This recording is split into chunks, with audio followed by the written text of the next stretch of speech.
79 anyos na matandang babae at ang 30 taong legal na laban, nagsimula ang lahat dahil sa hindi nabayarang lomi. Isang malamig na umaga. Ang manipis na hamog ay nakakalat sa maliit na kalsada na papunta sa Barangay Maligaya. Ang lomi ni Kuya Ernesto ay bukas na. Ang mabangong amoy ng sabaw ng buto, na may halong luya at piniritong sibuyas, ay sumingit sa bawat sulok at ginising ang buong komunidad na tulog pa. Bawat umaga na parang isang ritual na hindi maaaring mawala. Tahimik na pumapasok si Lola Paz sa tindahan. Ang kanyang buhok ay puting-puti na parang hamog, ang kanyang likod ay medyo nakakuba. At ang kanyang malalim na mga mata ay parang may dalang buong langit ng mga alaala. Pinipili niya ang pamilyar na mesa sa sulok ng dingding. Isang lugar na hindi masyadong nakikita pero maaari siyang tahimik na magmasid sa mga taong dumadaan. Bihira siyang magsalita, tumatango lang siya ng mahina kay Kuya Ernesto, na parang isang lumang pagbati at pagkatapos ay matyagang naghihintay ng mainit na lomi. Pagkatapos kumain, tumatayo siya, hawak ang kupas na tela na bag at tahimik na umaalis. Hindi nag-iwan ng kahit isang piso sa mesa. Sa simula, naisip lang ni Kuya Ernesto na matanda na siya, baka nakakalimutan na, kaya hindi niya ito pinansin. Sino sa barangay na ito ang hindi nakakaalam na si Lola Paz ay dating isang mabait na guro na nabuhay ng mag-isa mula nang mamatay ang kanyang asawa? Sabi niya sa sarili niya, sige na. Ilang piso lang naman ang isang mangkok ng lomi. Pero, araw-araw, sa loob ng halos 5 taon, patuloy na kumakain si Lola at tahimik na umaalis. Sa tindahan, walang sinumang nangahas na magtanong. Dahil si Lola ay laging kalmado, tahimik, at hindi siya nagpapakita ng anumang pagiging lihim o nahihiya. May ilang beses na sinubukan ni Ate Elena, ang asawa ni Kuya Ernesto, na magtanong ng maingat, Lola, masarap po ba ang lomi ngayon? Gusto niyo po bang bayaran para maibalik ko po ang sukli? Pero umiti lang si Lola. Ang mga mata niya ay nagkikinang na parang hamog sa umaga, masarap anak. Salamat. At pagkatapos ay tumalikod na parang hindi niya narinig ang tanong. Naawa si Ate Elena. At mahina siyang nagbulungan sa kanyang asawa, hayaan mo na, kuya, matanda na siya, baka may problema.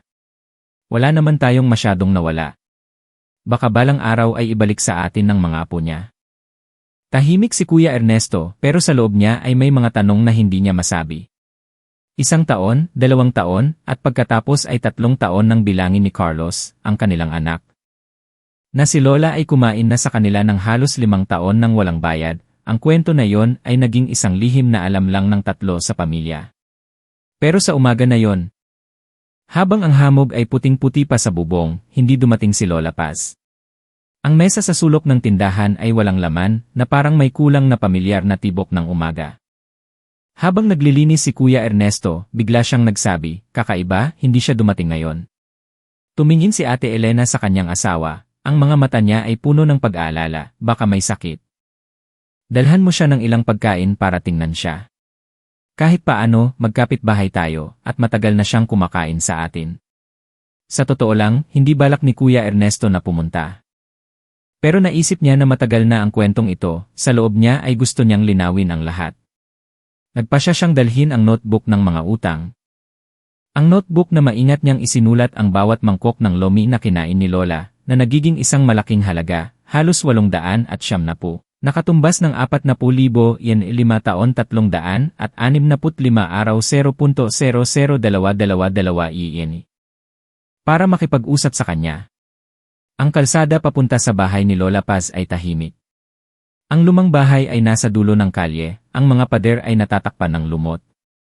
At ang bubong ay may ilang nawawalang tiles, sa harap ng bakuran ay may isang matandang puno ng sinigelas. Kumatok si Kuya Ernesto ng ilang beses pero walang sumagot.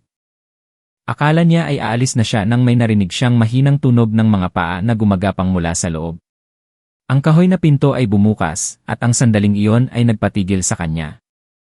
Sa loob ng madilim na bahay, ang amoy ng luma at ng luma na gamot ay lumabas. Nakatayo si Lola Paz doon, pero sa likod niya ay isang tanawin na hindi niya kailanman naisip na makikita niya. Ang buong living room ay puno ng mga sako, mga kahon, at mga plastic bags na nakasalansan.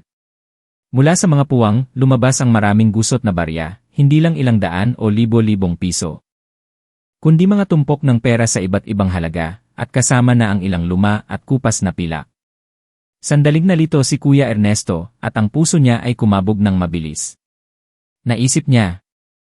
Sa loob ng 5 taon, hindi siya nagbayad dahil ba? Tiningnan siya ni Lola Paz, ang mga mata niya ay kalmado pero may isang bagay na mahirap basahin sa likod nito. Ang boses niya ay malakas. At seryoso, nandito ka ba para singilin ang lomi? Halika. Dahan-dahang pumasok si Kuya Ernesto, ang mga paa niya ay tumapak sa kupas na banig. Hindi kaagad umupo si Lola. Dumiretso siya sa sulok ng bahay at kinuha ang isang maliit na kahoy na dibdib. Ang tunog ng lock ay umalingaungaw at ang takip ng dibdib ay bumukas. Na nagpapakita sa loob na hindi damit o dokumento, kundi makakapal na sobre na maingat na nakatali. Sa bawat sobre ay may malinaw na petsa na nakasulat sa isang maayos na sulat kamay. Nakaramdam si Kuya Ernesto ng balahibo sa kanyang balat.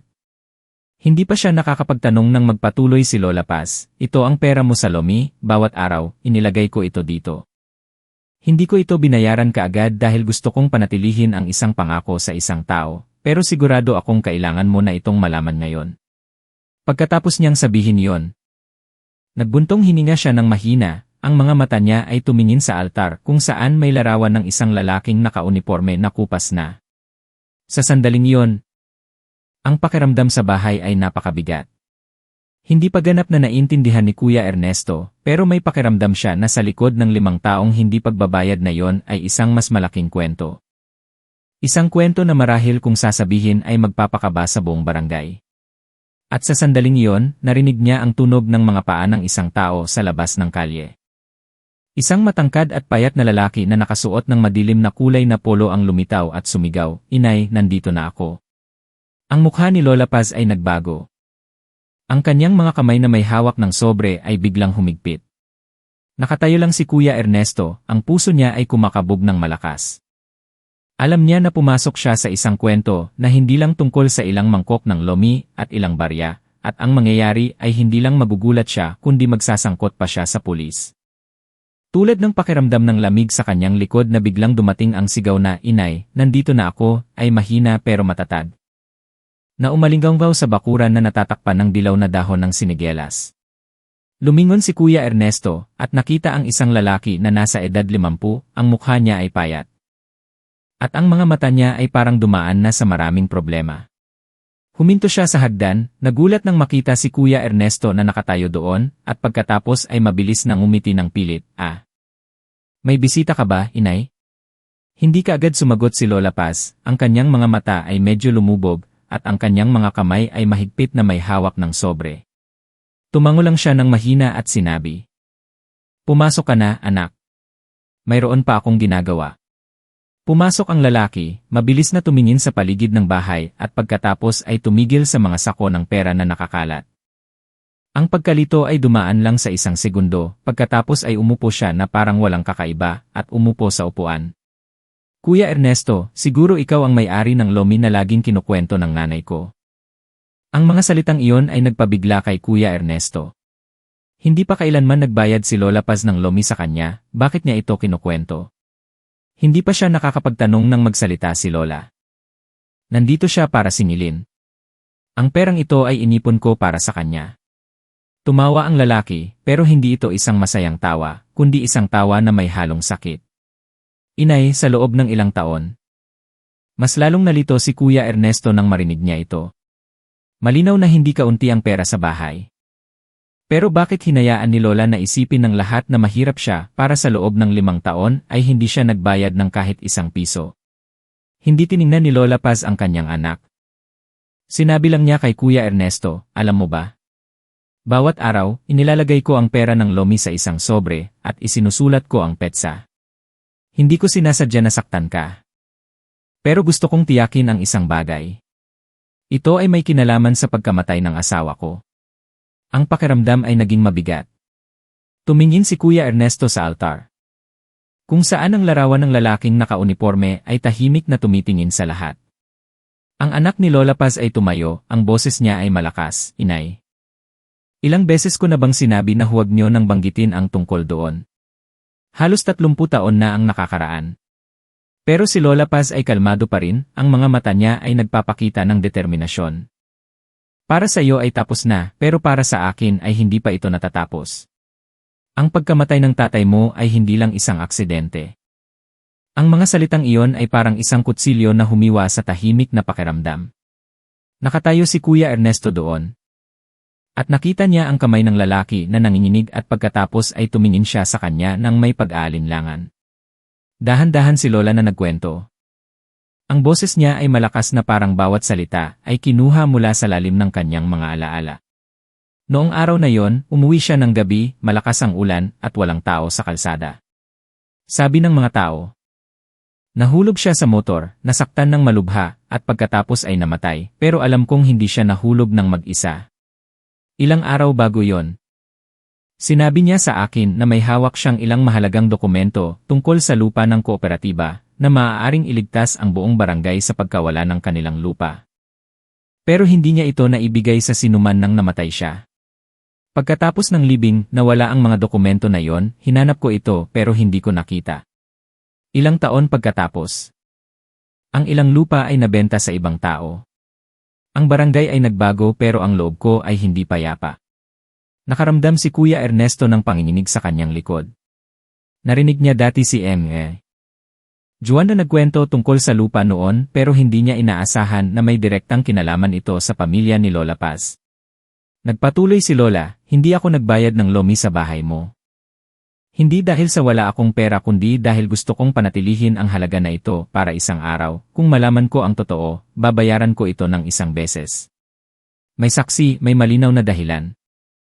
Ikaw ang magiging saksi para kung may mangyari sa akin, maaari mong sabihin sa lahat.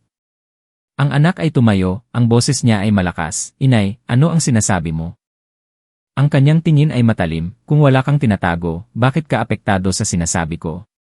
Ang pakiramdam ay napakabigat na maaari mong marinig ang tunog ng orasan sa dingding.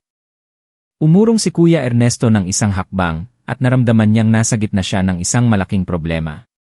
Ang plano niya ay singilin lang ang lomi. Pero hindi niya inaasahan na masasangkot siya sa isang kwento na puno ng hiwaga. Naalala niya ang sinabi ni Enmer Juan, may mga bagay sa barangay na ito, mas maganda kung hindi mo na pakikialaman. Pero ngayon na nakatayo siya sa harap ni Lola Paz, ang isang halos 80 anyos na babae na matyagang nagtago ng isang lihim sa loob ng ilang dekada. Nakaramdam siya ng isang bagay na nagsasabing kailangan niyang malaman ang totoo. Biglang may tumunog na motor sa labas at isang pamilyar na boses, Lola Paz, nandyan po ba kayo? Ako po si Kiko. Ang pulis ng barangay. Ang tunog ng mga paa ay nagmamadali papunta sa loob. Si Sergeant Kiko ay lumitaw sa pinto, ang kanyang mga mata ay tumingin sa paligid. At tumigil sa mga sako ng pera at sa sobre sa mesa. Ano ang nangyayari dito? Sinabi ni Lola Paz ng walang pag-aalinlangan, lumingon siya kay Kuya Ernesto, ikaw ang magiging saksi ko. Ngayon, sasabihin ko na ang lahat. At sa sandaling iyon, ang anak ni Lola Paz ay lumapit, hinarang ang daan sa pagitan ng kanyang nanay at ni Sergeant Kiko, ang kanyang boses ay nawala, inay, huwag po. Hindi kaagad nakareact si Kuya Ernesto, pero sa loob niya ay naramdaman niyang may isang malaking lihim na lalabas, isang lihim na marahil ay hindi niya inaasahan. Pumasok si Sergeant Kiko. Ang kanyang bawat kilos ay mabagal pero ang kanyang mga mata ay hindi nawawala ang anumang detalye. Tumingin siya mula kay Lola Paz patungo sa anak niya at pagkatapos ay kay Kuya Ernesto. Kaya pumasok ako. Pero bakit may maraming pera sa bahay? Sabi ni Sergeant Kiko, ang boses niya ay seryoso at mahina na parang nagtatanong. Ang anak ni Lola Paz ay lumapit kaagad. Sinubukan niyang maging kalmado, Sergeant Kiko, ito po ay ipon ng nanay ko, walang kinalaman sa sinuman. Matanda na po ang nanay ko at kung saan-saan lang inilalagay. Ngayon lang po ako bumalik kaya hindi ko pa naayos. Pero nagsalita kaagad si Lola Paz, pinutol siya, hindi, ang perang ito ay hindi isang ordinaryong ipon. Ito ay pera na inipon ko para bayaran si Kuya Ernesto, ang may-ari ng lomi. Pero mas mahalaga, ito ay ebidensya ng isang bagay na tinago ko sa loob ng mahigit 30 taon. Naramdaman ni Kuya Ernesto na ang puso niya ay kumabog ng malakas nang binanggit ang pangalan niya. Nag-alangan siya, Lola, sa tingin ko, ang pera sa lomi. Pero pinigilan siya ni Lola. Ang kanyang mga mata ay tumingin ng diretsyo kay Sergeant Kiko. Si Kuya Ernesto ay pinili ko lang bilang saksi dahil wala siyang kinalaman sa pamilya ko at may respeto siya sa barangay. Ngayon na nandito ka, Sergeant Kiko, sasabihin ko na ang lahat. Nanginginig ang anak ni Lola Paz. Mahigpit niyang hinawakan ang kamay niya hanggang sa pumuti ang mga buto at pagkatapos ay lumingon sa nanay niya. Inay, humihingi ako ng tawad, hayaan mo na lang ang lumang kwento. Patay na si tatay. Ang pag-alala lang ay magdudulot lang ng sakit sa lahat. Tumingin si Lola Paz, ang mga mata niya ay malinaw at matalim dahil patay na ang tatay mo kaya kailangan kong magsalita. Kung hindi ako nanahimik noong araw na yon, kung ang mga dokumento na yon ay hindi kinuha, hindi siya mamamatay sa ulan ng ganoon. Kumunot ang noo ni Sergeant Kiko. Anong dokumento ang sinasabi mo? Huminga ng malalim si Lola, ang boses niya ay dahan-dahan pero matatag. Ito ay mga dokumento na nagpapatunay ng karapatan sa paggamit ng lupa ng kooperatiba na pag-aari ng buong barangay. Ang asawa ko ang may hawak nito dahil siya ang pinili ng mga tao na maging leader sa pamamahala ng lupa. Bago siya namatay, sinabi niya sa akin na may gustong bumili ng lupa sa murang halaga at ibebenta ito sa iba para sa malaking tubo. Balak niyang iulat ito pero hindi niya naabot. Sa gabing iyon, malakas ang ulan. Nahulog siya sa motor sa isang walang tao na kalsada. Nang dinala siya sa bahay, wala na ang mga dokumento sa bulsa niya. Ilang buwan pagkatapos, nabenta na ang lupa at sinabi ng lahat na legal. Hindi ako naniwala. Biglang sumingit ang anak, ang boses niya ay malakas. Inay, ilang daan beses ko nang sinabi, aksidente ang pagkamatay ni tatay. Walang sinumang nakakaalam kung anong dokumento ang sinasabi mo. Wala akong kinalaman sa kwentong iyon. Lumingon si Lola sa kanyang anak at ang bawat salita ay malinaw. Hindi ko sinabi na may kinalaman ka. Pero bakit ka kaagad sumingit nang bumalik ka? Ang tanong na iyon ay parang isang kutsilyo na bumaon at ang buong bahay ay naging tahimik. Nag-alangan si Kuya Ernesto, ang kanyang mga mata ay mabilis na tumingin sa pagitan ng mag-ina. Si Sergeant Kiko ay tahimik pa rin na nagmamasid, ang kanyang mga kilay ay mas kumunot. Dahan-dahan na kinuha ni Lola Paz ang kahoy na dibdib at binuksan ang isang lihim na parte sa ilalim ng lumang tela. Sa loob ay isang kupas na plastic bag na may ilang gusot na papel. Kinuha niya ito at inilagay sa mesa. Ito ay ang kopya ng mga dokumento na ibinigay sa akin ng asawa ko bago siya namatay. Tinago ko ito sa loob ng ilang dekada. Walang sinumang nakakaalam. Pati na ang anak kong babae na nasa malayo. Plano ko na kapag may sapat na pera na ako, hahanap ako ng mapagkakatiwalaan na tao at ibibigay ito sa gobyerno. Pero habang naghihintay ako, naramdaman ko na may gustong patahimikin ako. Namutla ang anak, ang kanyang mga kamay ay nanginginig nang tumingin ang lahat sa kanya. Nag-alangan siyang magsalita, Inay. Bakit hindi mo ito ibinigay sa pulis noon? Ipinikit ni Lola Paz ang mga mata niya ng matagal at pagkatapos ay binuksan. Ang boses niya ay malakas, dahil alam ko. Nasa mga taong gustong bumili ng lupa ay may kasama na sarili kong dugo. Ang mga salitang iyon ay parang isang kidlat na tumama sa gitna ng bahay. Nakatayo si Kuya Ernesto. At si Sergeant Kiko naman ay kaagad na yumuko para tingnan ang mga dokumento. Tiningnan niya ang bawat pahina at ang mga mata niya ay mas naging seryoso, Lola Paz. Kung ang mga dokumento na ito ay totoo, kailangan nating iulat ito kaagad. Hindi ito maliit na bagay. Ang anak ay umatras at ang mga balikat niya ay medyo nanginginig. Ang kanyang mga mata ay tumingin sa paligid, naghahanap ng daan para tumakas, pero si Sergeant Kiko ay tumingin ng diretsyo sa kanya na parang gusto niyang basahin ang lahat ng nasa isipan niya. Naramdaman ni Kuya Ernesto na ang lahat ay lumampas na sa inaasahan niya. Ang gasto sa Lomi sa loob ng 5 taon ay isang dahilan lang ngayon. Ang gusto ni Lola ay ang oras. Ang oras para ibigay ang ebidensya kung kailan walang sinuman ang maaaring tumanggi. Tumayo si Lola Paz, ang boses niya ay kalmado pero matatag. Ngayon, binayaran ko na ng buo si Kuya Ernesto para sa Lomi, pero mas mahalaga, ibinibigay ko sa pulis ang lahat ng iniwan ng asawa ko. Kung may mangyari sa akin, sasabihin ni Kuya Ernesto sa lahat na ginawa ko ang tama para sa asawa ko at sa barangay na ito. Tumango si Sergeant Kiko, maingat na inilagay ang plastic bag ng mga dokumento sa kanyang bag. At ang kanyang mga mata ay tumingin sa anak na parang isang babala. Sa labas, mas malakas ang hangin na nagpapagalaw sa mga dahon ng sinigelas. Biglang naintindihan ni Kuya Ernesto na naging saksi siya sa isang kwento na ang katapusan ay siguradong magpapabago sa buong barangay. At sa kung saan. Isang malabong takot ang sumingit sa loob niya na natatakot na kapag nagsimulang lumabas ang totoo, may maghahanap ng paraan para pigilan ito sa anumang paraan. Isinara ni Sergeant Kiko ang kanyang bag, ang kanyang mga daliri ay dahan-dahang tumapik sa gilid ng lumang kahoy na mesa. Ang kanyang mga mata ay seryoso pero kalmado pa rin para hindi magbigay ng mas maraming tensyon kay Lola Paz. Huwag po kayong mag-alala, Lola, isil ko ang mga dokumento na ito. At ipoproseso ito ayon sa batas, pero mula ngayon, kailangan nyo na mag-ingat, may mga taong ayaw na malaman ang totoo. Ang anak ay nakatayo sa sulok ng bahay. Ang kanyang mga balikat ay medyo nakakuba at ang kanyang mga mata ay umiiwas. Mula sa simula, sumingit lang siya kapag gusto niyang pigilan ang nanay niya at pagkatapos ay nanahimik na siya. Si Lola Paz ay kalmado pa rin na nakaupo, ang kanyang payat na mga kamay ay magkasama. Ang kanyang mga daliri ay hindi sinasadya na gumagalaw sa kanyang hintuturo. Isang ugali ng isang taong nag-iisip ng malalim. Nakatayo si Kuya Ernesto doon, ang pakiramdam niya ay parehong naniniwala at hindi. Sa loob ng maraming taon, ang imahe ni Lola Paz sa kanyang mga mata ay isang mabait na matandang babae na nabubuhay ng tahimik sa kanyang simpleng mga ugali. Pero ngayon, nakita niya siya bilang isang karakter sa mga kwento na naririnig lang ng mga tao sa radyo o nababasa sa pahayagan, matatag, lihim. At handang maghintay ng ilang dekada para lang panatilihin ang isang pangako. Lumingon si Sergeant Kiko kay Kuya Ernesto. Kuya Ernesto, mula ngayon, tulungan mo akong bantayan si Lola. Ikaw ang pinagkakatiwalaan niya at ikaw ang madalas na nakikita niya. Kung may mga kakaibang tao na pumupunta o may anumang kakaibang nangyayari, iulat mo kaagad sa akin. Tumango si Kuya Ernesto.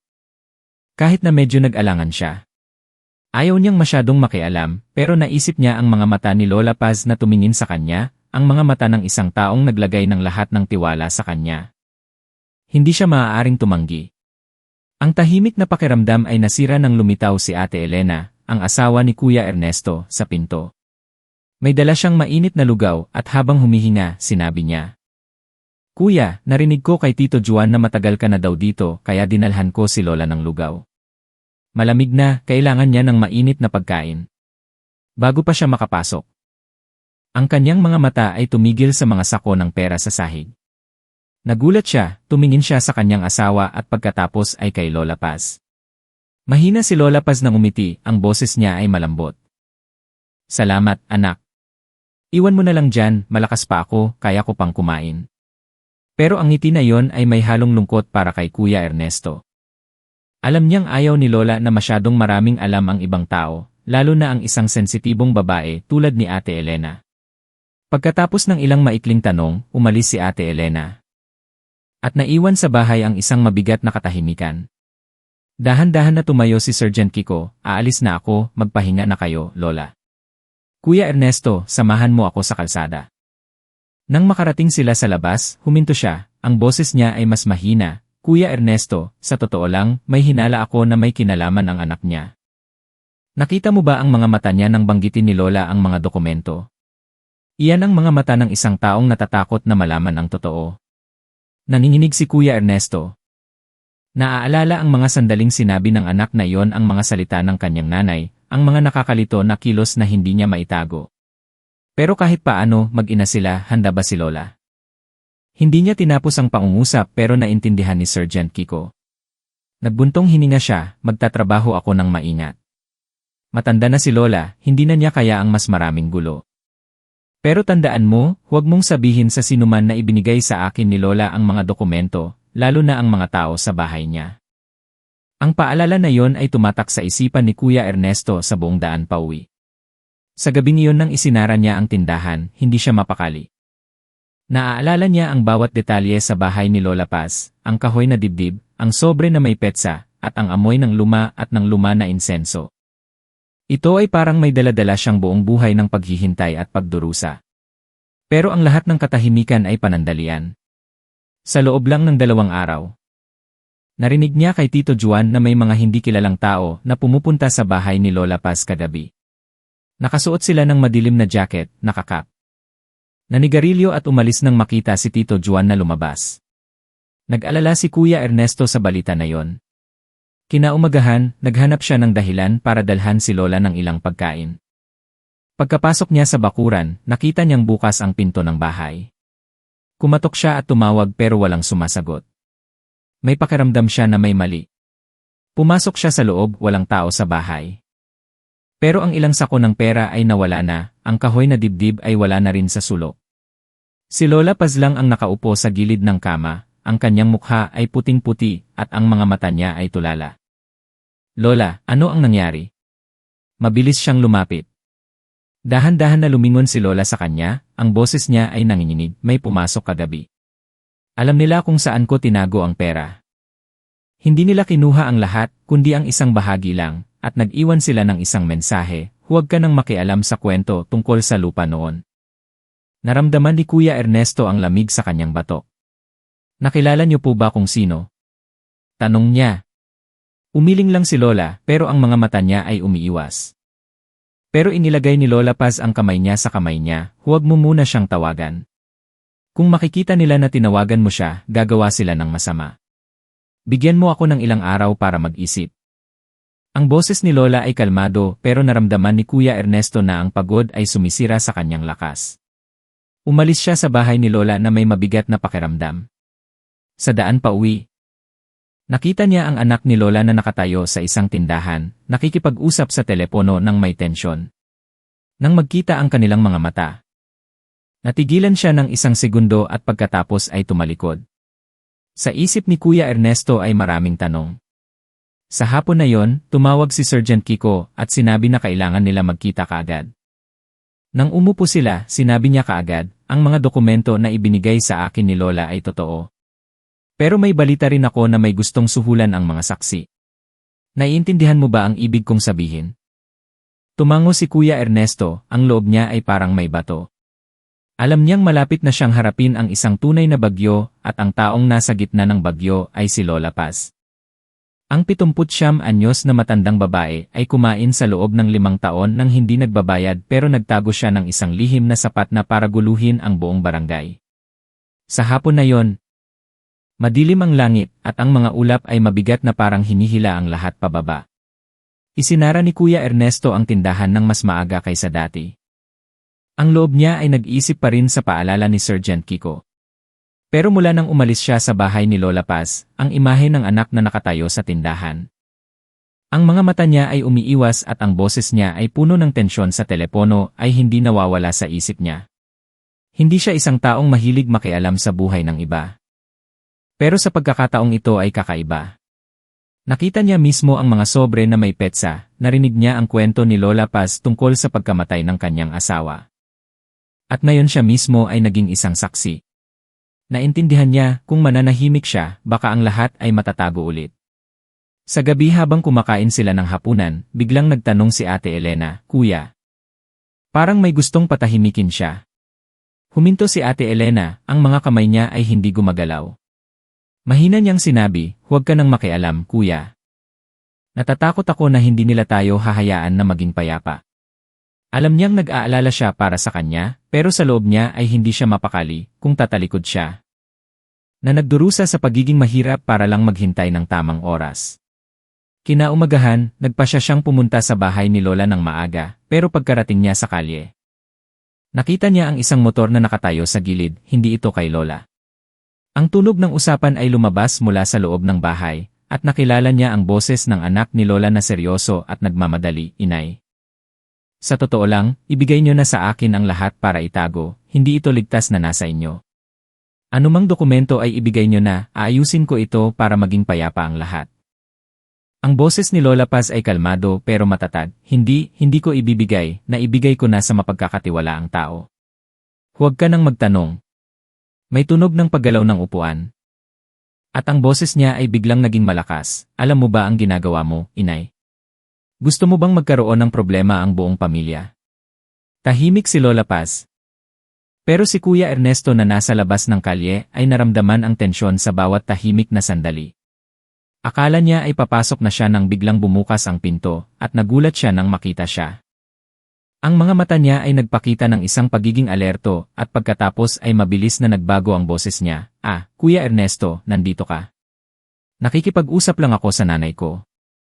Tumango siya. Sinubukan niyang huwag magsalita ng marami. Lumabas siya sa bakuran, pinaandar ang motor, at umalis nang hindi lumingon. Pumasok siya sa loob. At nakita niya si Lola Paz na tahimik na nakaupo sa mesa, hawak ang isang malamig na tasa ng tsaa. Tiningnan siya ni Lola, umiti siya ng mahina, pero sa mga mata niya ay may halong pagod. Nakita mo na, ganyan ang sarili kong anak, pero hindi ko siya sinisisi, iba-iba lang ang pinili namin. Kumuha si Kuya Ernesto ng upuan at umupo, sinubukan niyang maging malambot, Lola. Sa tingin ko, kailangan niyo na mag-ingat, kung gusto niyo, matutulog ako dito ng ilang araw. Umiling si Lola, hindi na kailangan, nabuhay akong mag-isa sa loob ng maraming taon. Gusto ko lang natandaan mo ang pangako mo. Kung may mangyari sa akin, sabihin mo ang totoo. Ang paalala na yon ay parang isang marka sa kanyang isipan. Sa hapon na yon, pumunta siya sa bahay ni Sergeant Kiko at sinabi niya sa kanya ang lahat ng usapan na narinig niya kaninang umaga. Kumunot ang noo ni Sergeant Kiko, tama ang hinala ko. Mas marami ang alam ng anak na yon kaysa sa ipinapakita niya, pero wala pa tayong malinaw na ebidensya, kailangan nating maghintay. 3 araw pagkatapos, ang barangay ay naging maingay. May nagsabi na nakita si Lola Paz na sinakay sa motor ng isang hindi kilalang tao sa gabi at hindi pa bumabalik. Nanginginig si Kuya Ernesto sa balita na yon. Tumakbo siya kaagad sa bahay ni Lola. Sarado ang pinto, walang tao sa bakuran. Sinabi ng mga kapitbahay na kagabi, may tumigil na motor sa kalye at lumabas si Lola kasama ang isang lalaki na nakakap. Kaagad niyang tinawagan si Sergeant Kiko. Sa loob lang ng 15 minuto, dumating si Sergeant Kiko kasama ang 2 niyang kasama. Nagtanong sila sa ilang tao sa paligid at nagpasya silang maghanap. Si Kuya Ernesto ay inutusan na manatili sa kalye kung sakaling bumalik si Lola. Pagkatapos ng higit sa 1 oras, may tumigil na motor sa harap ng gate. Lumabas si Lola Paz. At sa likod niya ay isang hindi kilalang binata. Nang makita niya ang mga taong naghihintay, nagulat siya at pagkatapos ay ngumiti, bumisita lang ako sa isang matandang kaibigan sa kabilang barangay. Matagal na kaming hindi nagkikita. Pero ang mga mata niya ay hindi natural, may halong pag-aalala. Ang binata ay nagpaalam at umalis ng mabilis. Napanood ni Sergeant Kiko ang lahat at mahina siyang nagsabi kay Kuya Ernesto nang hiwalay sila, sigurado na binigyan sila ng pressure. Ayaw ni Lola na sabihin dahil natatakot siyang madamay. Pero ipapabantay ko siya mula sa malayo. Sikapin mong makipag-ugnayan sa kanya. Sa gabing iyon, nang isinara niya ang tindahan, nakakita siya ng isang taong nakatayo sa dilim sa kabilang kalsada.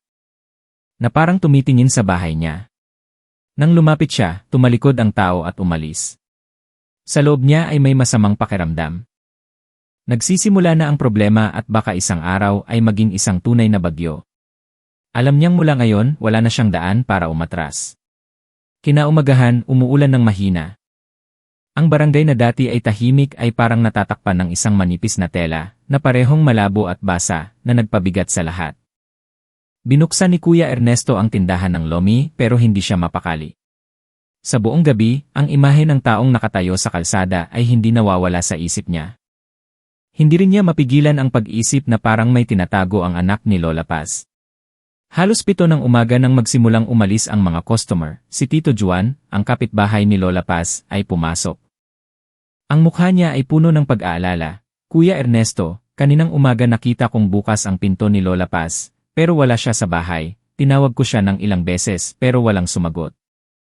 Dapat ba akong pumasok para tingnan siya?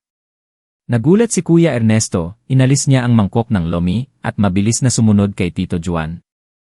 Ang kahoy na pinto ay totoong ang bukas. Sa loob, ang mga gamit ay nagkakalat, ang mesa ay nasa maling posisyon, ang ilang drawer ay bukas, at ang mga dokumento ay nakakalat sa sahig. Ang kahoy na dibdib na nawala na at ngayon. Pati ang ilalim ng kama ay kinakalat. Malinaw na may naghahanap ng maigi. Natigilan si Kuya Ernesto nang makita niya ang isang maliit na papel na nakalagay sa ilalim ng unan ni Lola. At may ilang gusot na salita, huwag mong subukang lumaban, manahimik ka. Kung hindi na kailangang tapusin ang pangungusap, naintindihan na niya ang ibig sabihin nito. Nanginginig ang boses ni Tito Juan, may nagbabanta talaga sa kanya. Pero nasaan si Lola? Nakita ko pa ang ilaw niya kagabi hanggang 1:00 ng gabi. Hindi sumagot si Kuya Ernesto. Sa isip niya ay si Sergeant Kiko. Tinawagan niya kaagad. Sa loob ng 1:00 minuto, dumating na si Sergeant Kiko. Tiningnan niya ang papel, ang kanyang mga mata ay naging seryoso. Nawawalan na sila ng pasensya. Sigurado na hinahanap nila ang orihinal na dokumento dahil alam nilang ibinigay na sa akin ni Lola ang kopya. Tanong ni Kuya Ernesto, saan kaya pumunta si Lola? Tahimik si Sergeant Kiko ng ilang segundo at sinabi, maaaring sinasadya niyang umiwas o may nagdala sa kanya para bigyan siya ng pressure. Kailangan nating hanapin siya kaagad. Bago pa sila makaalis sa bahay, may tunog ng motor sa kalye. Lumitaw si Lola Paz, ang raincoat niya ay may mga patak ng tubig, mukha siyang pagod. At ang mga mata niya ay may mas maraming itim na bilog. Nang makita niya ang lahat, umiti siya ng mahina, pero ang ngiti ay pilit. Pumunta lang ako sa palengke para bumili ng ilang bagay. Bakit kayo nag-aalala? Lumapit si Sergeant Kiko sa kanya, at sinabi ng mahina, Lola, nakita namin na kinakalikot ang bahay niyo, at may banta pa. Sigurado ba kayong hindi niyo alam kung sino ang gumawa? Umiling lang si Lola at umupo sa upuan, mahigpit na hawak ang bag na parang may isang bagay sa loob. Napansin ni Kuya Ernesto na hindi niya binuksan ang bag, at hindi niya hinayaang hawakan ng sinuman. Nagbuntong hininga si Tito Juan at umalis, pero bago siya umalis ay sinabi niya, Lola. Sa barangay natin, hindi pa nangyari ang ganito, dapat may kasama kayo para ligtas kayo. Nang umalis na ang lahat, tumingin si Lola ng diretsyo kay Kuya Ernesto at Sergeant Kiko. Ang boses niya ay mahina pero matatag, alam ko kung sino ang nagkalikot sa bahay ko, pero hindi pa ito ang tamang oras para sabihin. Kung sasabihin ko, wala nang daan pabalik para sa taong iyon. Kahit paano, pamilya pa rin. Naramdaman ni Kuya Ernesto na masakit ang loob niya. Alam niya kung sino ang tinutukoy ni Lola, pero nanahimik pa rin siya. Hindi maitago ni Sergeant Kiko ang kanyang pagiging seryoso. Lola, nirerespeto ko ang pagmamahal niyo sa pamilya, pero kung pinili na nila ang daan na ito, ang pananahimik mo ay magpapalakas lang sa kanila. At sa oras na yon, hindi lang kayo ang nasa panganib kundi pati na ang ibang tao. Hindi sumagot si Lola, binuksan niya lang ang bag niya. Sa loob ay hindi gulay o isda, kundi isang luma na notebook, na ang cover ay punit-punit. Inilagay niya ito sa mesa, at itinulak kay Sergeant Kiko, ito ang diary ng asawa ko. Isinulat niya sa mga huling araw bago siya namatay.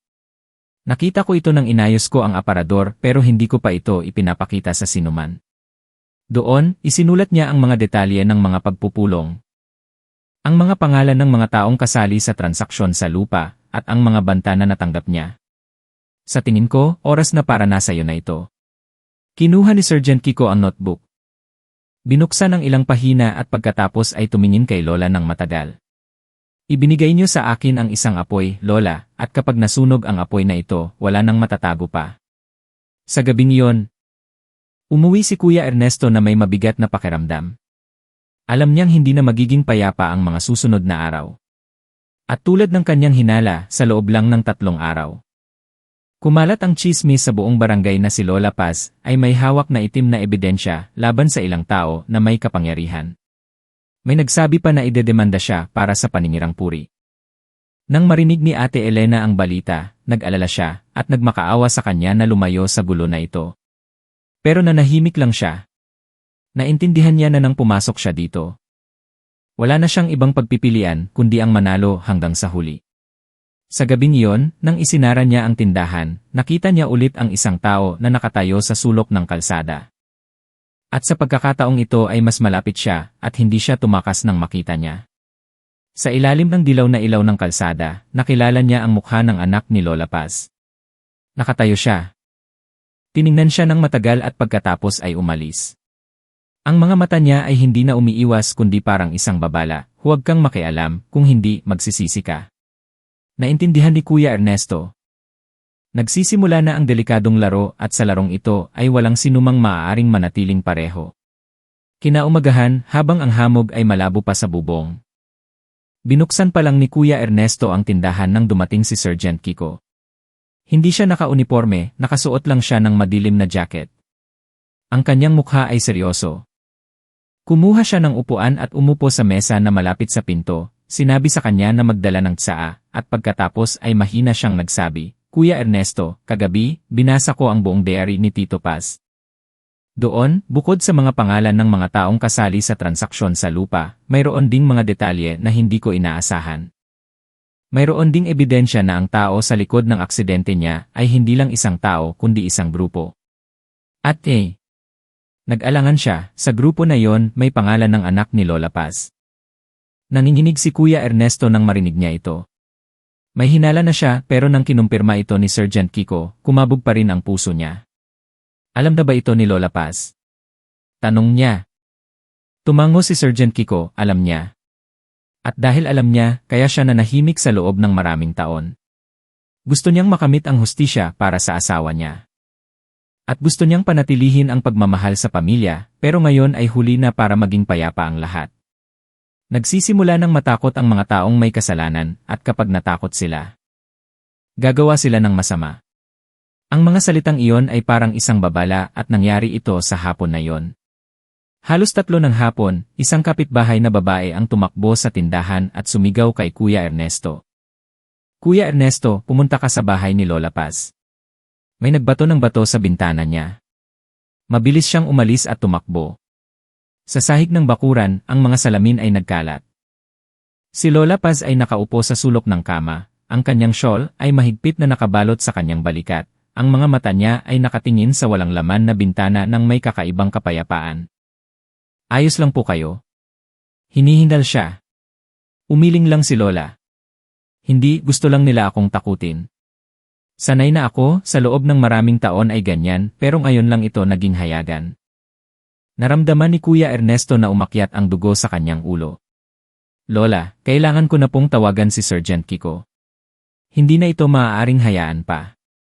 Pero inilagay ni Lola ang kamay niya sa balikat niya, "Tawagan mo siya, pero tandaan mo na huwag mong hayaang makita kanilang masyadong malapit sa akin. Ayaw kong malagay ka sa panganib." Bago pa siya makareact, narinig niya ang tunog ng motor na tumigil sa harap ng gate. Pumasok ang anak ni Lola, ang mga mata niya ay tumingin sa mga salamin at pagkatapos ay tumigil kay Kuya Ernesto. "Ano ang nangyayari dito? Sino ang gumawa?" Ang boses niya ay parang talagang galit, pero sa mga mata niya ay may isang bagay na mahirap basahin.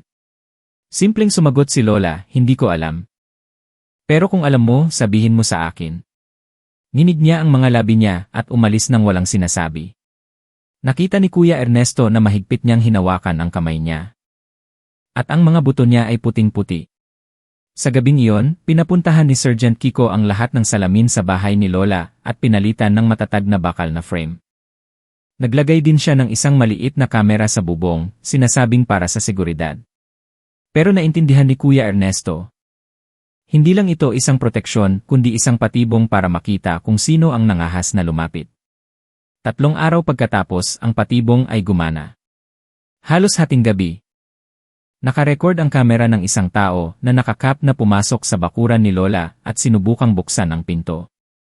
Pero nang bumukas ang sensor light, nagulat ang tao at tumakbo. Nag-iwan ng malinaw na bakas ng sapatos sa basang lupa. Pinakita ni Sergeant Kiko ang mga bakas at tumugma ito sa sapatos na laging suot ng anak ni Lola. Nang ikinuwento ni Kuya Kiko ito, parehong nagulat at nagalit si Kuya Ernesto. Kaya walang duda na. Pero pinigilan siya ni Sergeant Kiko, kailangan pa rin natin ng ebidensya tungkol sa motibo. Hindi natin siya maaaring arestuhin dahil lang sa bakas ng sapatos, lalo na kung pamilya sila. Pero sasabihin ko sa nanay niya ang totoo para makapagdesisyon siya. Nang marinig ni Lola Paz ang balita, tahimik siya ng matagal. Pagkatapos ay sinabi niya ng mahina, "Alam ko." Mula nang bumalik siya, "Alam ko na, pero gusto ko siyang bigyan ng pagkakataon." Pero mas malakas ang kasakiman niya. "Sige na, kung pinili niya ang daan na ito, hindi ko na siya pipigilan pa." Pagkatapos niyang sabihin yon, ibinigay niya kay Sergeant Kiko ang isang maliit na susi. Ang susi na ito ay magbubukas ng isang tagong aparador sa kusina, doon nakatago ang orihinal na dokumento na hawak ng asawa ko. Tinago ko ito hanggang ngayon para, kung kailangan, ay magagamit. Ngayon ay ibinibigay ko na ito sa iyo, at ako, matanda na ako, wala na akong kinakatakutan. Tinignan ni Kuya Ernesto si Lola at nakaramdam siya ng sakit. Si Lola ay kalmado pa ring nakaupo, ang kanyang mga mata ay nakatingin sa labas na parang kinakausap ang sarili niya. Pero ang kanyang mga kamay ay nanginginig nang inilagay niya ang susi sa mesa. Naintindihan niya na ang sandaling ito ay ang limitasyon, mula ngayon, wala nang daan pabalik para sa sinuman. Sa gabing iyon, umuwi siya ng gabi. Pagkarating niya sa kalye, nakita niya ang isang motor na nakatayo ng ilang metro mula sa tindahan. Nang lumapit siya, pinaandar ang motor at umalis. Sa sandali na ang headlight ay tumama, nakita niya ang pamilyar na mukha, ang mukha ng anak ni Lola Paz. Alam ni Kuya Ernesto na nagsimula na ang tunay na laban at sa laban na ito. Hindi lang ito tungkol sa hustisya o kasalanan kundi pati na ang pagmamahal sa pamilya na nasira. Ang langit sa barangay ay madilim, ang pakiramdam ay mabigat na parang ulan. Binuksan pa lang ni Kuya Ernesto ang tindahan nang dumating si Sergeant Kiko. Ang kanyang mukha ay maseryoso na. Dinala niya siya sa sulok ng tindahan at mahina siyang nagsabi, "Kuya Ernesto. Kagabi, binuksan ko ang tagong aparador na ibinigay sa akin ni Lola Paz ang susi. Sa loob ay ang orihinal na mga dokumento ng lupa ng kooperatiba. Kasama ang lagda at fingerprint ng mga taong kasali sa transaksyon, mayroon ding isang kasunduan na isinulat nila na nagpapakita kung paano nila hahatiin ang kita." Ang nakakagulat. Ang pangalan ng anak ni Lola Paz ay lumitaw sa parte ng pagtanggap ng deposito, isang malaking halaga, sapat na para makabili ng bahay sa bayan noon. Nanginginig si Kuya Ernesto nang marinig niya ito. Kaya ibig sabihin, hindi lang siya nakakaalam kundi kasali rin siya sa transaksyon na yon. Tanong niya. Tumango si Sergeant Kiko. Ang mga mata niya ay mabigat, hindi lang siya kasali. Ayon sa mga tala ni Tito Paz sa diary, nakipag-away ang anak niya sa kanya tungkol sa pagbibigay ng mga dokumento sa gobyerno. Bago namatay si Tito Paz, huli silang nagkita at pagkatapos ay nangyari ang aksidente. Tahimik si Kuya Ernesto ng matagal, sa isip niya ay ang imahe ni Lola Paz. Sa loob ng maraming taon na nag-iisa niyang dala ang lihim na ito, parehong nasasaktan at walang magawa. Mahina siyang nagtanong, alam na ba ito ni Lola, Lola Paz? Seryosong sinabi ni Sergeant Kiko. Alam niya, pero pinili niyang manahimik dahil naniwala siyang magbabago ang anak niya sa paglipas ng panahon. Nakakalungkot, mas nanalo ang kasakiman niya. Sa hapon na yon, nagpa siya si Kuya Ernesto na bisitahin si Lola. Nakaupo siya sa harap ng pinto, hawak ang rosaryo, at ang mga mata niya ay nakatingin sa malayo. Nang makita niya siya, umiti siya ng mapait. Kuya Ernesto, narinig ko sa mga tao na nagsimula na ang chismis tungkol sa akin sa barangay, baka sa lalong madaling panahon, hahanapin nila ang mga dokumento. Dahan-dahan siyang umupo, Lola. Kailangan kong sabihin ang totoo. Nakita ni Sergeant Kiko ang mga dokumento at ang diary, malinaw na ang lahat. Alam ko po kung sino ang gumawa.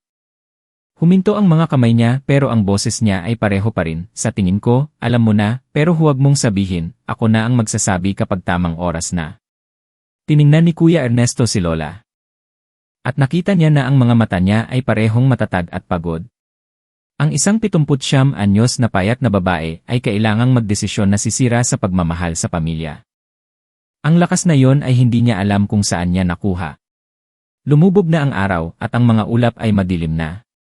Halos 7 oras ng gabi habang naglilinis siya sa tindahan.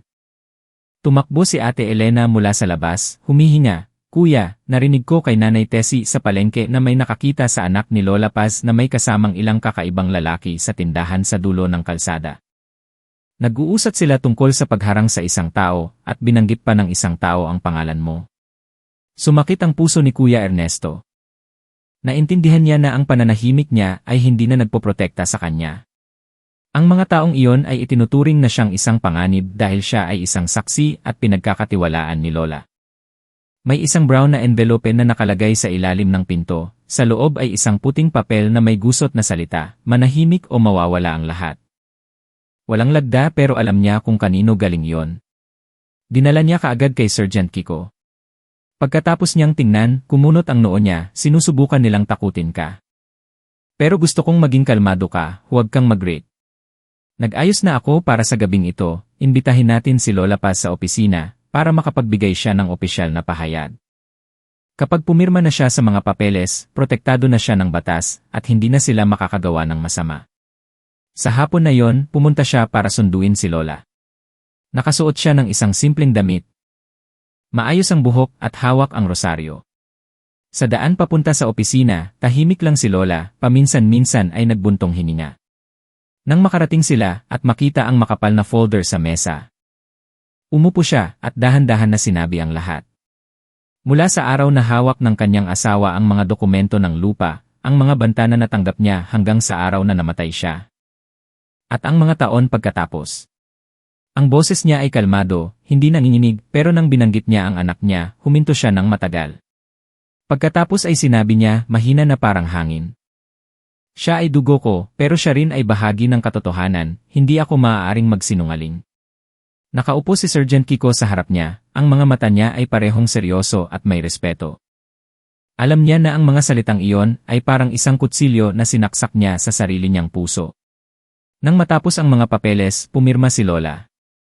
Ang tunog ng panulat sa papel ay tuyo at mabigat na parang isang pintuan na isinara na sa loob ng ilang dekada.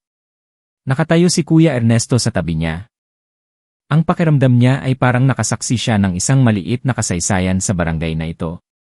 Madilim na sa labas at nang umalis sila, nagsimula ng umulan ng mahina. Sinamahan niya si Lola pauwi at sinabihan na i-lock ang pinto ng maingat, pero nang paalis na siya, nakita niya ang isang tao na nakatayo sa sulok ng kalsada. Ang mga mata niya ay nakatingin ng diretsyo sa bahay ni Lola. Sa madilim na ilaw, nakilala niya ang anak ni Lola Paz. Ang mga mata niya ay hindi na umiiwas o nagbabanta. Ito ay mga mata ng isang taong nasa isang patay na dulo. At naintindihan ni Kuya Ernesto na ang mangyayari ay hindi na lang banta. Kinaumagahan, ang barangay ay basa pa rin mula sa ulan kagabi. Ang pakiramdam ay napakabigat, madilim at kulay abo ang mga ulap. Binuksan pa lang ni Kuya Ernesto ang tindahan nang dumating si Sergeant Kiko. Sa pagkakataong ito ay nakakasual pero may kasamang dalawang binata na opisyal. Mahina siyang nagsalita para hindi marinig ng mga customer sa tindahan, Kuya Ernesto. Humingi ako ng proteksyon para kay Lola Paz. Mula ngayon ay may magbabantay sa bahay niya. Malapit na rin naming tapusin ang mga papeles para ipatawag ang anak niya. Pero natatakot ako na hindi siya maghihintay ng payapa. Tumango si Kuya Ernesto, ang loob niya ay mabigat. Alam niya na ang anak ni Lola ay nasa isang patay na dulo. Sa sitwasyon na yon, anumang aksyon ay maaaring mangyari. Sa hapon, pumunta siya sa bahay ni Lola Paz. Nakaupo siya sa harap ng pinto. Ang mga mata niya ay malalim pero ang kanyang pakiramdam ay mas kalmado kaysa sa mga nakaraang araw.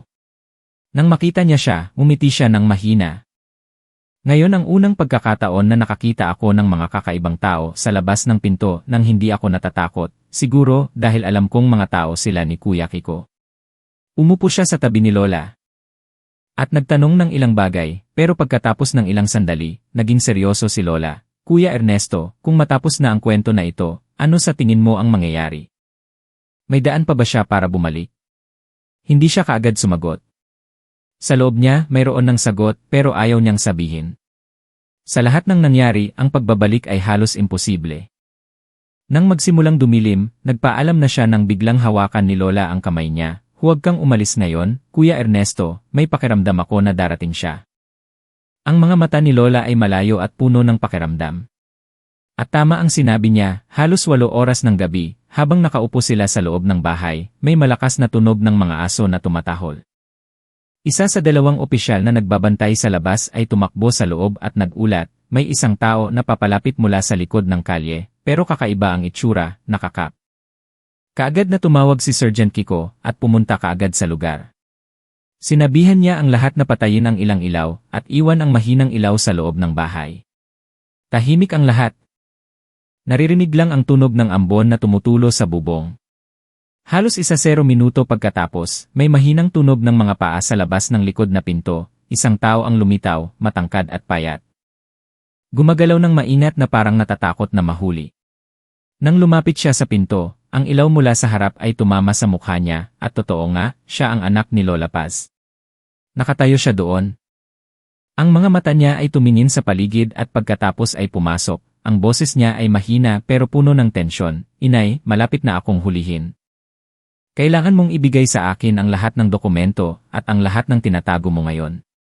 Kung hindi, sumusumpa ako na gagawa ako ng masama. Kalmado lang si Lola Paz na nakaupo. Ang boses niya ay dahan-dahan, napakalayo na ang narating mo. Ang lahat ng kailangan kong ibigay ay naibigay ko na kay Kuya Kiko. Umuwi ka na, baka mas masama pa ang mangyari. Lumapit siya ng isang hakbang, ang kanyang mga mata ay pula, at ang kanyang kamay ay nasa bulsa ng kanyang jacket. Tumayo si Kuya Ernesto, Carlos, Lola. Ano ang gagawin mo? May matandang babae dito, huwag mong gawin ang isang bagay na pagsisisihan mo sa hinaharap. Pero malakas siyang nagsabi, lumayo ka, hindi ka pamilya. Ang mga mata niya ay nagpakita ng isang matatag na tingin, at sa sandaling iyon, mula sa labas ng bakuran, dalawang opisyal ni Sergeant Kiko ang pumasok, at kinandado ang kanyang mga kamay sa likod. Lumaban siya, sumigaw, bitawan niyo ako, inay, sabihin mo sa kanila. Sabihin mo sa kanila na hindi mo ako idedemanda, pero ipinikit lang ni Lola Paz ang mga mata niya. Ang kanyang mga balikat ay nanginginig ng mahina. Hindi siya umiiyak, pero ang kanyang mga kamay na nasa kanyang mga tuhod ay mahigpit na nakahawak hanggang sa pumuti. Pumasok si Sergeant Kiko. Ang boses niya ay matatag, ipapatawag ka para sa investigasyon tungkol sa pagkamatay ni Tito Paz at sa transaksyon sa lupa ng kooperatiba. May sapat kaming ebidensya para magtrabaho sa iyo. Nang dalhin siya, ang bahay ay naging tahimik ulit, naririnig lang ang tunog ng ulan sa labas at ang pagbuntong hininga ni Lola Paz. Umupo si Kuya Ernesto sa tabi ni Lola. At hindi niya alam kung ano ang sasabihin. Dahan-dahan siyang nagsabi, Kuya Ernesto, ang lahat ay nasa kamay na ng batas. Gusto ko lang na isang araw ay maintindihan niya kung bakit ko ito ginawa. Sa gabing iyon, umuwi siya ng gabi. Sa daan, ang mga ilaw ng kalsada ay nagpapakita ng mga pool ng tubig na nagpapahaba sa kanyang anino. Sa loob niya, naintindihan niya na hindi pa tapos ang kwento. Kahit na dinala na ang anak ni Lola, ang iba pang kasama niya dati ay siguradong hindi mananahimik. At marahil, ang tunay na bagyo ay nagsisimula pa lang. Pagkatapos na dalhin ang anak ni Lola Paz, ang buong barangay ay naging maingay. Ang ilang tao ay naawa sa kanya. At pinuri siya sa kanyang tapang na sabihin ang totoo. Ang ilang tao ay sinisisi siya sa paggawa ng gulo at sinisira ang pangalan ng pamilya. Narinig ni Lola Paz ang lahat pero nanahimik lang siya. Ang kanyang mukha ay kalmado pero ang kanyang malalim na mga mata ay may halong lungkot. Mula sa araw na yon, mas madalas si Kuya Ernesto na bumibisita sa bahay niya. Hindi dahil sa pagkain o paglilinis, kaya pa niyang gawin yon, kundi dahil naramdaman niyang kailangan niyang nasa tabi niya kung may mangyayari.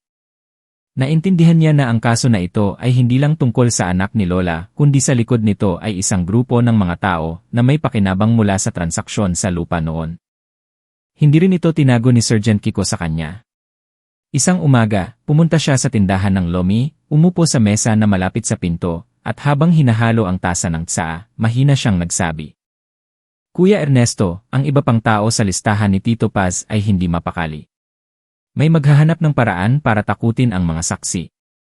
May mga tao akong nagbabantay pero kailangan mo ring maging alerto. Hindi imposible na saktan ka nila. Tumango si Kuya Ernesto, ang loob niya ay nakaramdam ng lamig. Dati ay hindi siya takot sa gulo. Pero ngayon ay lumampas na ang lahat ng inaasahan niya nang magsimula lang siya sa pagsingil sa hindi nabayarang lomi sa loob ng 5 taon.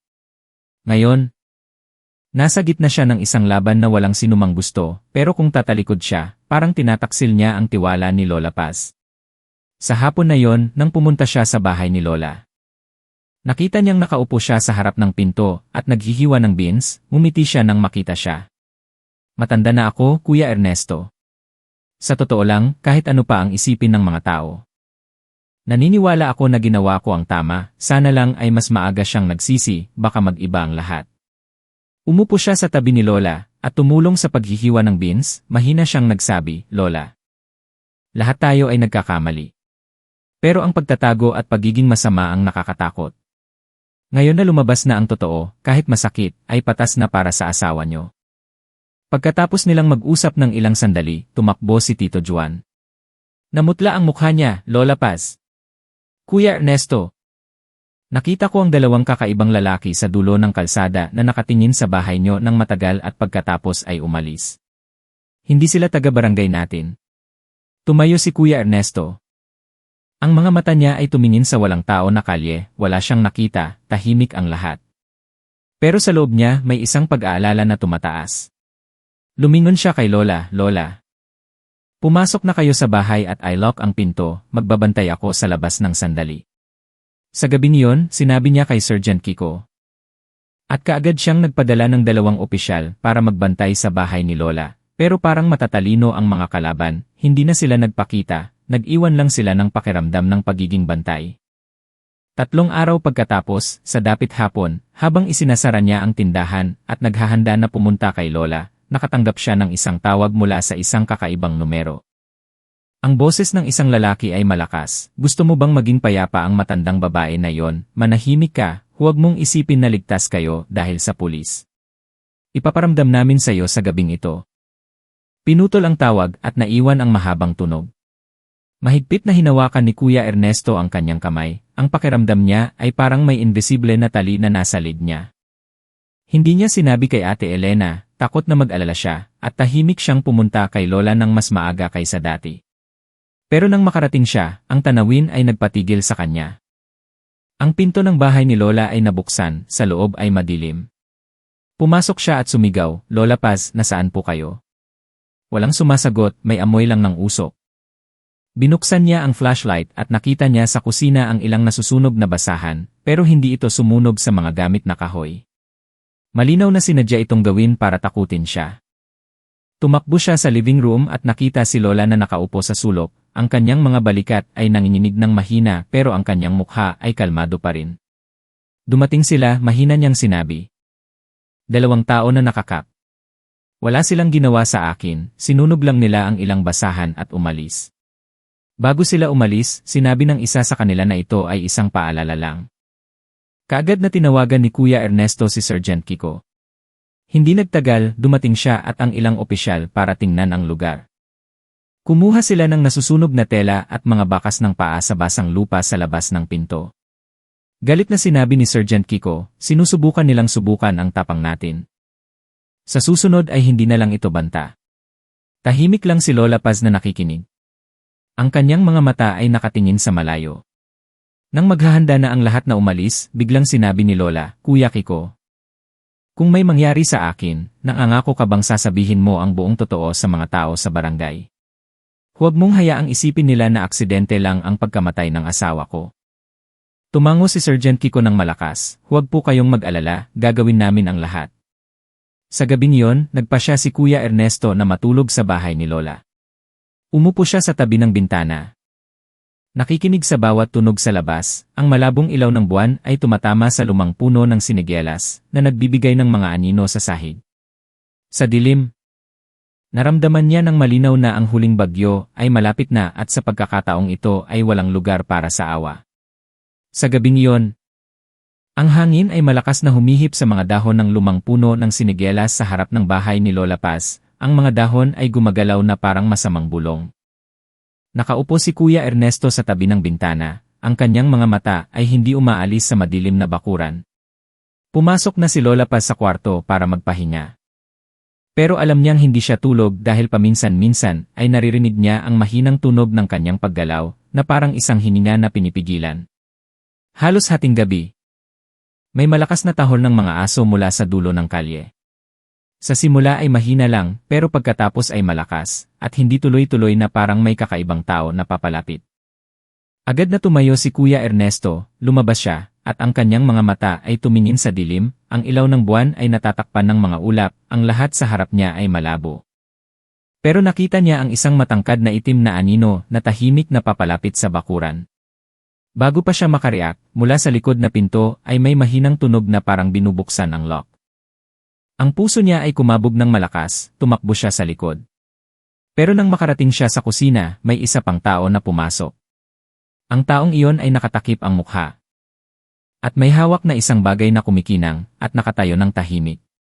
"Huwag kang makialam sa kwentong ito." Ang boses niya ay malakas pero malinaw ang galit. Hindi umatras si Kuya Ernesto. Sinubukan niyang maging kalmado. "Ano ang gusto mo? Matanda na si Lola Paz, ano ang balak mong gawin sa kanya?" Tumawa ng mapait ang tao, matanda o bata, hindi mahalaga. Ang mahalaga ay dapat siyang manahimik bago lumabas ang lahat. Pagkatapos niyang sabihin yon, tumakbo siya sa kwarto ni Lola. Hinarang siya ni Kuya Ernesto at nag-away sila sa maliit na espasyo. Ang tunog ng upuan na natumba at ang tunog ng basag na baso ay umalingaw-ngaw sa buong bahay. Tumayo si Lola Paz, ang kanyang mga mata ay bukas na bukas pero hindi siya nagulat. Tumingin lang siya ng diretsyo sa kakaibang tao. Hindi niyo maaaring patayin ang katotohanan, kahit na mamatay ako, ang mga dokumento at diary ay naibigay na sa pulis. Sandaling natigilan ang tao. Ang kanyang mga mata ay nagpakita ng pag-aalala. Sa sandaling iyon, may tunog ng busina ng motor mula sa dulo ng kalye. Ang ilaw ng flashlight ay tumama sa bakuran.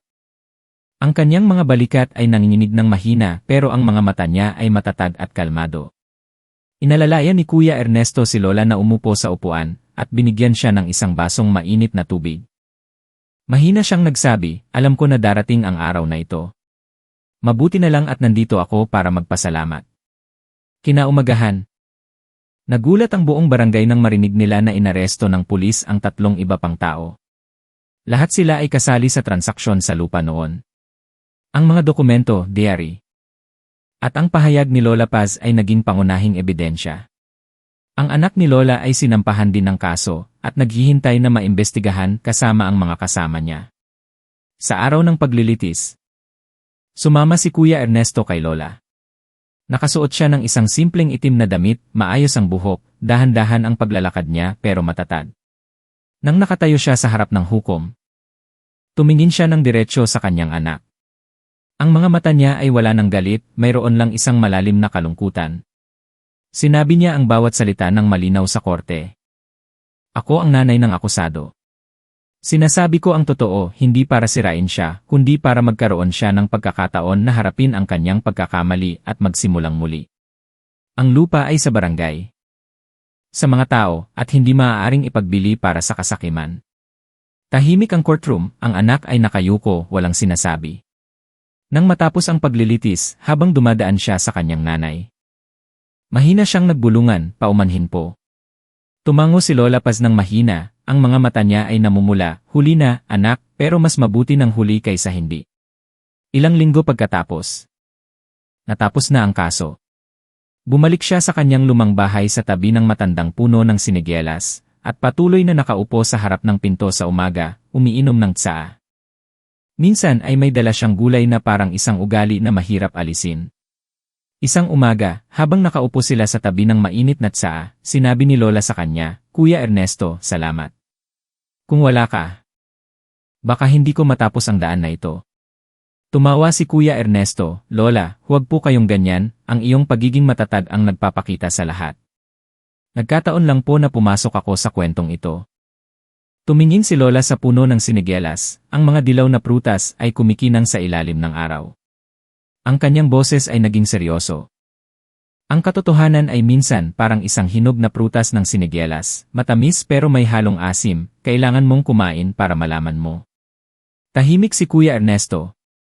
Ang loob niya ay nakaramdam ng pagiging magaan. Ang kwento ay nagsimula lang sa ilang hindi nabayarang lomi, pero nagbukas ito ng isang lihim na nakatago sa loob ng ilang dekada.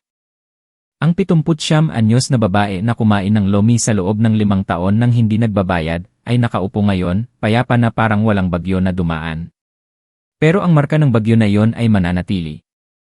Bilang isang paalala na, ang hustisya ay laging nangangailangan ng isang taong nangahas na magsalita, kahit na malaki ang kapalit. Mga minamahal na manonood, sa huli, ang kwento ni Lola Paz. Mula sa mga sobre na may maingat na petsa hanggang sa diary at orihinal na mga dokumento ni Tito Paz, lahat ay naging ebidensya para lumabas ang totoo. Na nagbigay ng hustisya sa namatay at sa buong barangay. Kinailangan ni Lola Paz na magsakripisyo ng maraming taon ng tahimik na pamumuhay. Na nagdurusa sa mga chismis para lang panatilihin ang pangako niya sa kanyang asawa. Pero ang pagiging matatag na iyon ang nagpahayag ng hustisya. At ang mas mahalaga, hindi niya ito ginawa para maghiganti kundi para magkaroon ang kanyang anak ng pagkakataon na harapin ang kanyang pagkakamali at magsimulang muli. Sa buhay, minsan ang pananahimik ay ginto. Pero may mga pagkakataon din na ang pananahimik ay nangangahulugan ng pagtulong sa mali. Ang paglakas ng loob na sabihin ang totoo, kahit na harapin ang pagkawala o malakas na reaksyon, ay ang tanging paraan para protektahan ang mga tamang halaga. Ang hustisya ay maaaring dumating ng huli, pero kung may isang taong matiyagang nag-ingat at nagpoprotekta, hindi ito kailanman mawawala. Mula sa kwentong ito, natutunan natin na ang bawat maliit na aksyon, tulad ng pagpunta ni Kuya Ernesto para singilin ang Lomi, ay maaaring magbukas ng isang malaking paglalakbay na magbabago sa kapalaran ng maraming tao. Huwag mong maliitin ang lakas ng pagmamahal, pagiging kasali, at pagprotekta sa tama, dahil iyan ang maaaring magligtas ng isang tao, isang pamilya, o kahit na isang buong komunidad. Kung ang kwentong ito ay tumama sa puso ninyo, mag-iwan ng komento para ibahagi ang inyong mga saloobin. Dahil baka ang inyong kwento ay magbigay ng inspirasyon sa iba. Huwag kalimutang mag-subscribe sa channel, pindutin ang notification bell para hindi nyo mawala ang mga ordinaryong kwento pero puno ng emosyon, lalim, at kabuluhan na ibinibigay namin bawat araw. Ang bawat subscribe, bawat share ay isang motibasyon para magpatuloy kami na magkwento ng mga tunay na kwento na puno ng sangkatauhan para magkasamang ipalaganap ang mga mahalagang aral sa buhay.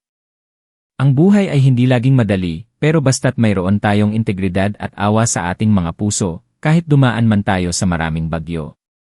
Magsalita sa tamang oras at maging maawain para magpatawad kung kinakailangan.